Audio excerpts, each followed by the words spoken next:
Welcome to Kumari recipes. ఈరోజు cauliflower ఆవకాయ ఎలా చేయాలో చూద్దాం.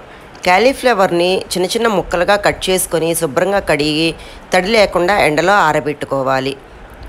ఒక పావు కిలో క్యాలీఫ్లవర్కి గిద్ద ఆవపిండి, గిద్ద కారం, గిద్ద ఉప్పు, ఒక స్పూన్ మెంతులు, కొద్దిగా పసుపు వేసి అవన్నీ ముక్కలకి పట్టేలాగా బాగా కలుపుకోవాలి.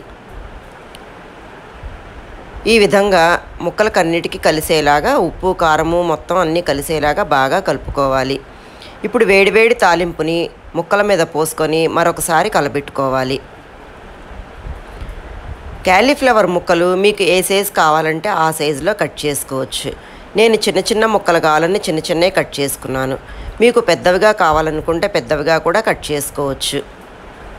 ఈ తాలింపు నూనె, ఉప్పు, కారము, ఆవపిండి అంతా ముక్కలకి పట్టేలాగా బాగా కలుపుకొని కొద్దిగా నిమ్మరసం కూడా వేసి బాగా కలుపుకోవాలి. ఇలా కలిపిన దాన్ని మూత పెట్టి ఒక 5-6 గంటలు పక్కన పెట్టేసేసుకోవాలి. 5-6 గంటల తర్వాత చూసారా నూనె అంతా పైకి తేలి ముక్కలకి పట్టి ఎంత బాగుందో. ఇది 2-3 రోజులు ఊరితే పుల్ల పుల్లగా కారకారంగా చాలా బాగుంటుంది. ఇది పెరుగన్నంలోకి, వేడివేడి రైస్లోకి, చపాతీలోకి చాలా బాగుంటుంది.